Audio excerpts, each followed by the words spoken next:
My name is Erica Johnson. I married my husband, who is 10 years older than me, 2 years ago, and we've been living together with our stepchildren, making a family of 4. My daughter, who is 4 years old, and my husband's stepson, a 15-year-old middle schooler. The stepson, named Michael, is a troubled teen and has started to bully my daughter, Emily. One day, out of the blue, Michael punched Emily in the stomach, making her cry.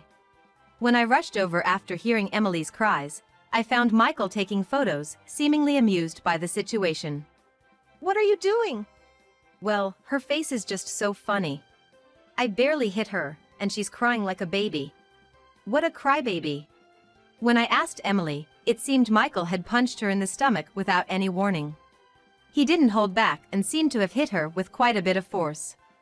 Emily was in a lot of pain, holding her stomach. She's only 4 years old. How can you be so cruel? Don't you think about how others feel?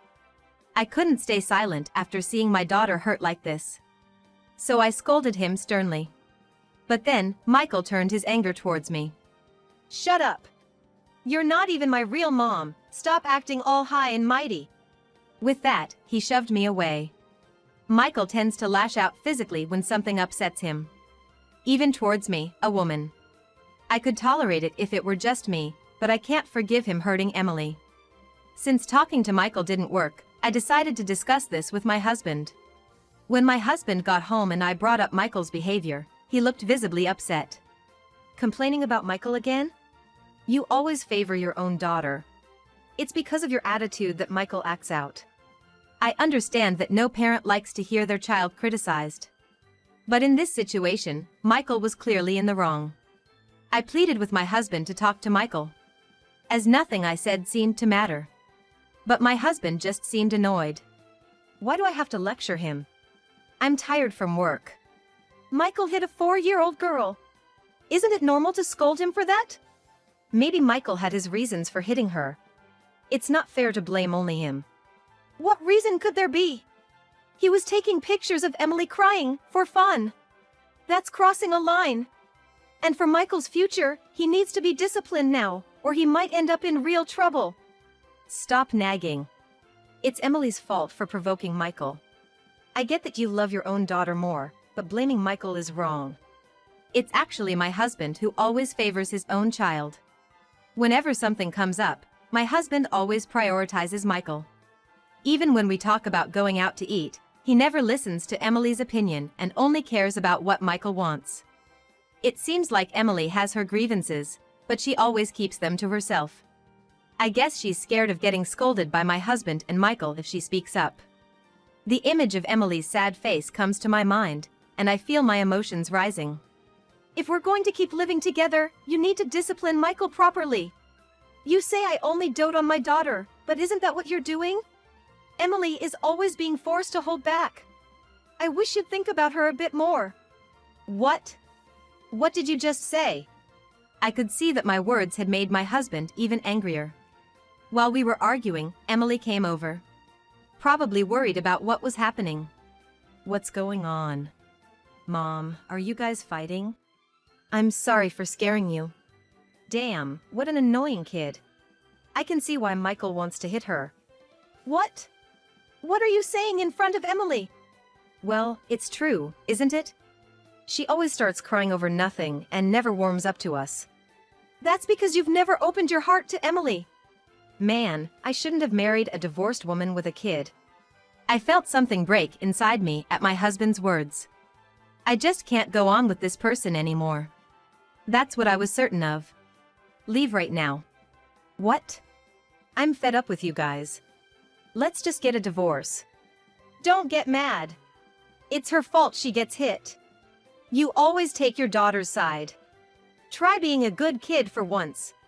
My husband said this to Emily. She looked like she was about to cry. I had reached my limit. We're getting a divorce. This is the end for us. What? Are you serious? Yes, I am. You think you can divorce me? You can't live without my income. I'm serious. I can't do this with you guys anymore. Fine by me. Just seeing your faces irritates me. It'll be a relief to get divorced. Saying that, my husband left, laughing loudly. He showed no sense of crisis.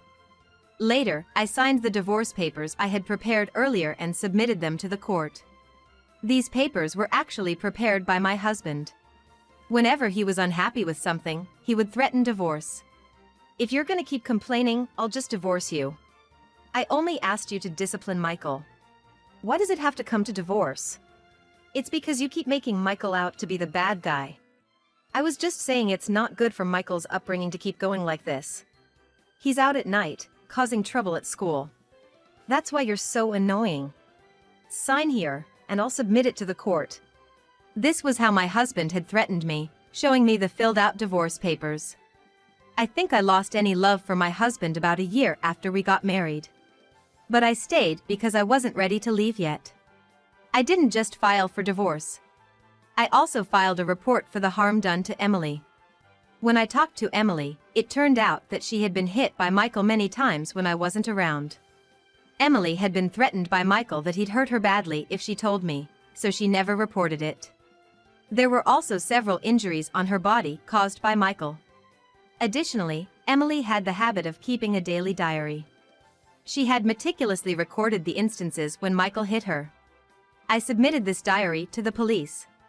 That evening, my husband and Michael, unaware of everything, came home as usual. They expected, as if it were the most normal thing, that I would prepare dinner for them. Hey, haven't you prepared dinner yet? I'm tired from work, you know? Yeah, hurry up and get it ready. You're such a useless mom. As usual, the two of them vented their dissatisfaction at me. Before, I would have reluctantly started cooking for them, but not anymore. Hey, you don't belong here anymore, okay? We're strangers now, so could you please not just walk in like you own the place? What are you talking about? This is our home too. Just get the dinner ready already. Look, I told you I'm divorcing you, remember? Or did you forget? Then my husband began to laugh mockingly, with Michael joining in. What's so funny? That's probably just a bluff, right? You, a stay-at-home mom, divorcing me? How would you even live without me? You can't manage a decent life without me. Really, you and your daughter are just leeches on Dad. It's sad that he had to support people who aren't even his own family. They clearly didn't understand their situation at all. I decided it was time to inform them of the reality. I submitted the divorce papers today. So we're strangers now. You are funny. My husband was reluctant to believe, which only increased my irritation. But I responded calmly, without getting emotional. Do you think I'm joking about this?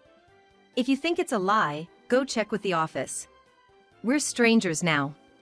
Hey, are you serious? I've been saying that. It seemed he finally believed me.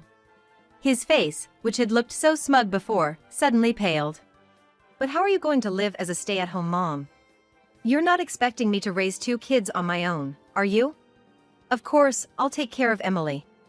I have no intention of relying on you in the future, so don't worry. What? You have no income. How will you survive? Are you and your daughter going to be homeless? Don't worry about money. I have a job now that pays as much as a company employee. What? What are you talking about? You don't work, do you? No, I do. Actually, I've been working from home.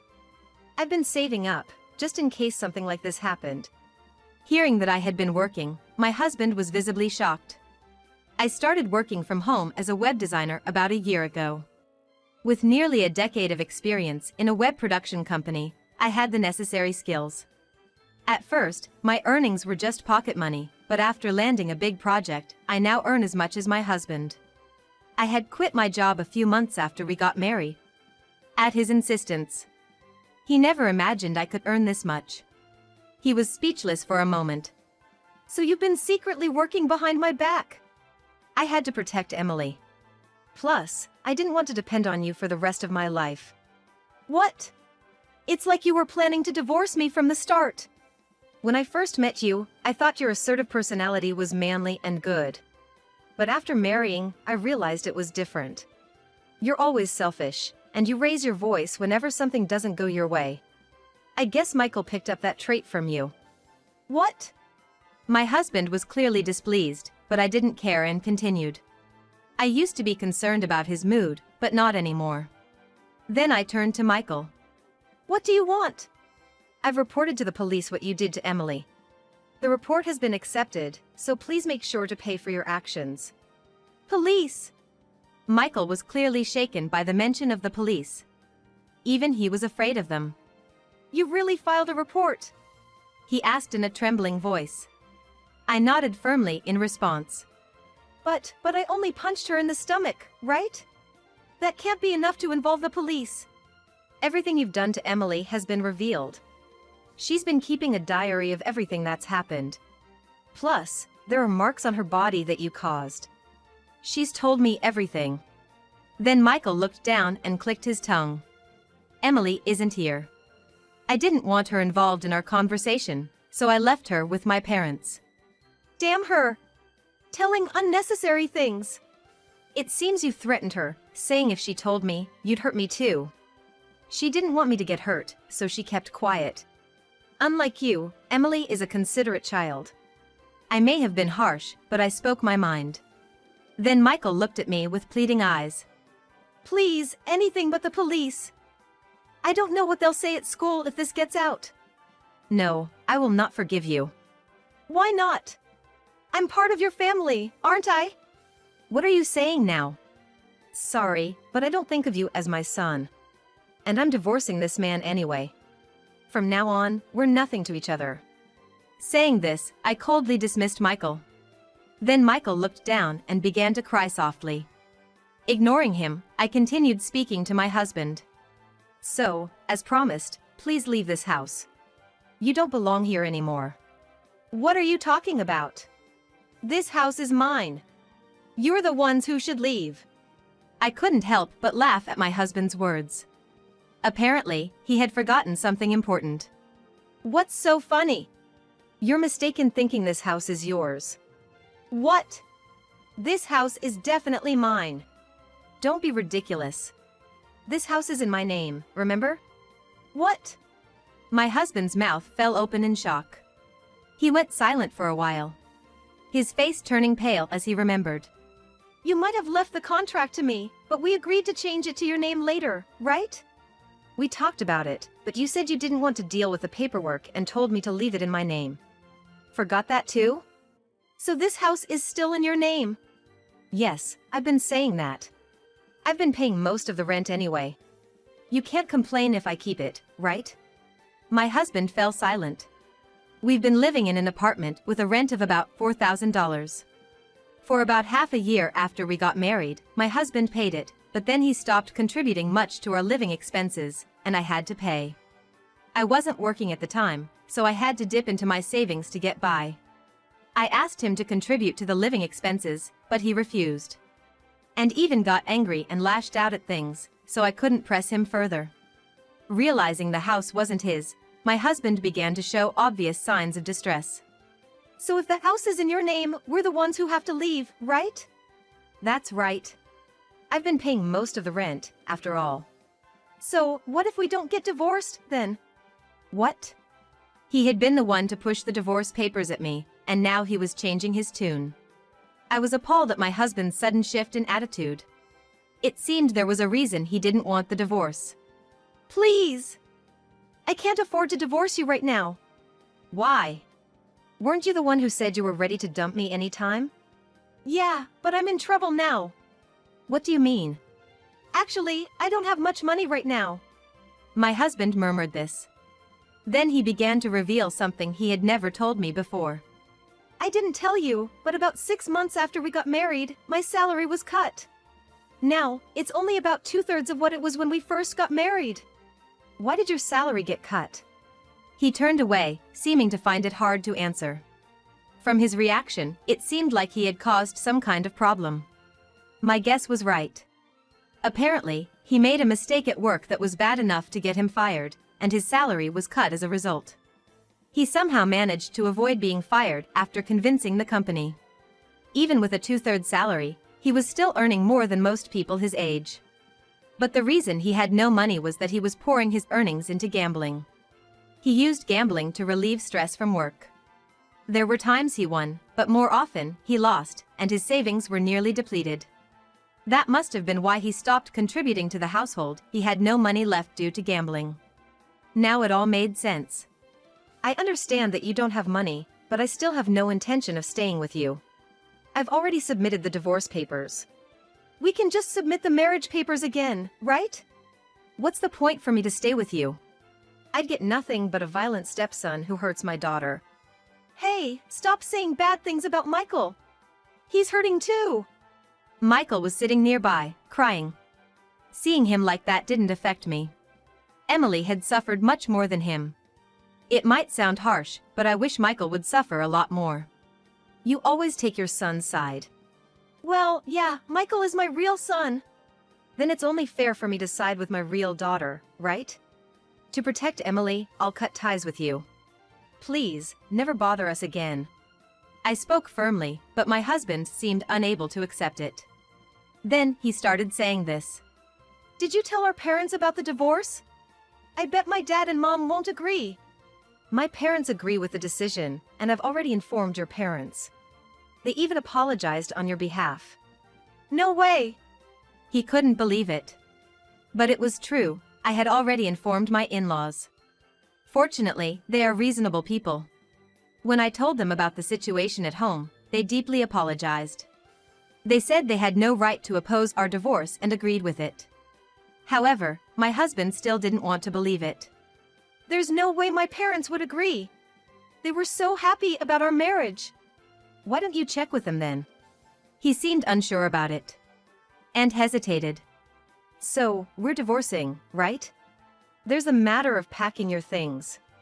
I'll give you a week, so please leave soon. Wait! Let me confirm with my parents first. I can't accept this. Suit yourself. Then he started calling his parents. My mother-in-law answered the phone. And was cold towards him. I could hear her voice too. You really agreed to our divorce? Yes, we did. Continuing this marriage would only make Erica and Emily suffer. In fact, we were the ones who suggested the divorce. No way! They were so happy about our marriage. Sure, we were happy then. But who knew you would turn out to be such a terrible husband, neglecting to contribute to the household and constantly complaining to Erica. And you never reprimanded Michael for hurting Emily. But Emily's not my real daughter. You married Erica, right? Then you should have treated her precious daughter Emily equally. But I guess whatever I say now won't make a difference to you. My mother-in-law is usually a calm and kind person. She had always been like that towards my husband too. He must not have expected such a cold response from her. He was visibly shaken. I hope you understand, but your father and I intend to cut ties with you. We have no desire to associate with Michael, who hurt Emily, so please don't come back here again. Are you serious? Do you think I would joke about something like this? You have no right to stop the divorce, so to avoid any more trouble, please leave quickly. That's all I have to say.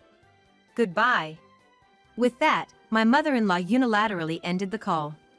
After that, my still unsatisfied husband tried to call my in-laws several times, but they ignored him. It seemed they had even blocked his number on their cell phones. My husband, now abandoned by his own parents, slumped down, seemingly out of his senses. Then, Michael began to speak. His eyes were red and swollen with tears. Please, don't tell the police.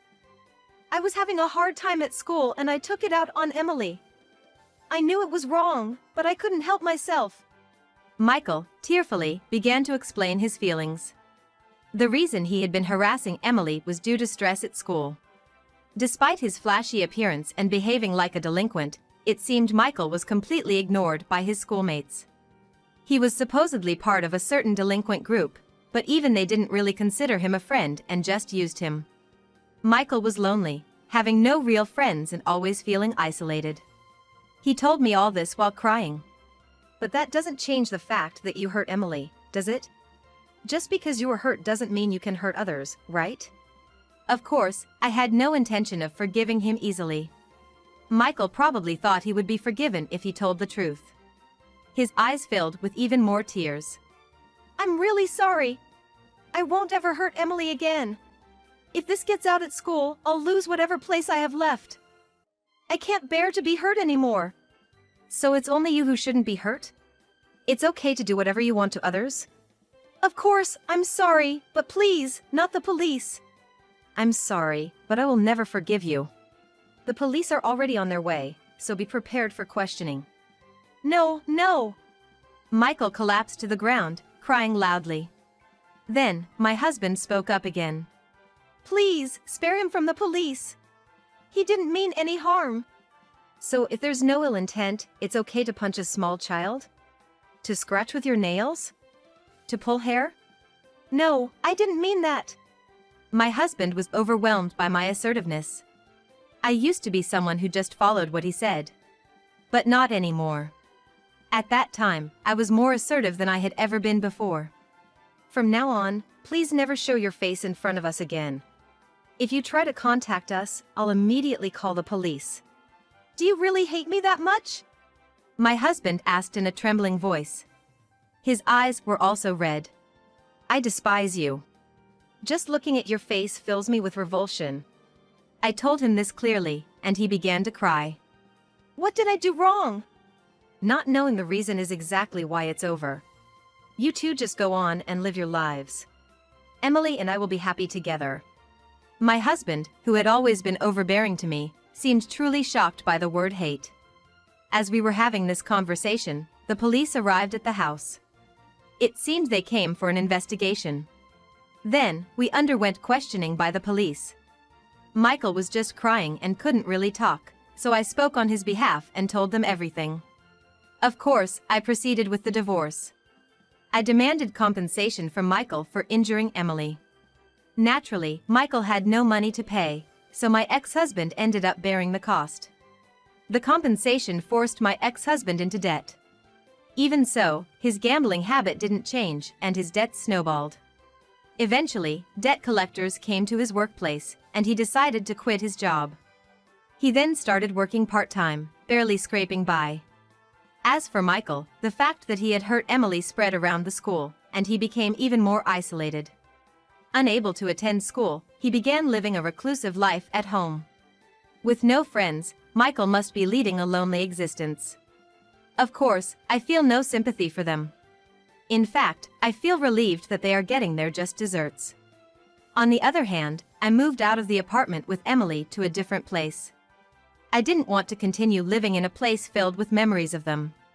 Since Emily and I started living alone, she has been showing more smiles. Seeing Emily happy gives me peace of mind. I intend to continue protecting my precious daughter,